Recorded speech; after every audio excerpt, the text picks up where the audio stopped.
So today I want to talk to you about lighting, and not just any lighting, but accent lighting. So your more utilitarian areas like your kitchen, your bathroom, your laundry room will typically have a lot of overhead lighting and be well illuminated. But what happens to those other rooms, especially if they don't have any overhead lighting in them? This is where accent lighting comes in handy. But how do you know that you're picking the right accent light for your room, for your space, for the function, for the furniture it's sitting on? So in general, you want to have a really good balance of light. In this image behind me, you can see how there's a floor lamp on one side balanced by a table lamp on the other. So think about where you're sitting in your room, where you need the most light, and you don't really want any super dark spots or super bright areas. So balance is really key. Now for a couple tips.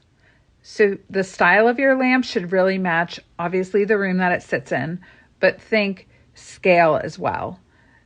Delicate side table, delicate lamp like the image behind me. Chunkier, heavier console table can handle a chunkier, heavier lamp. So you really want balance in terms of scale as well. I also like to put lamps in unexpected places. Think your powder room, think your kitchen counter, think that cute little corner of your laundry room. Lastly, don't be afraid to put lighting where you don't have power. They sell rechargeable light bulbs as well that don't require a wire.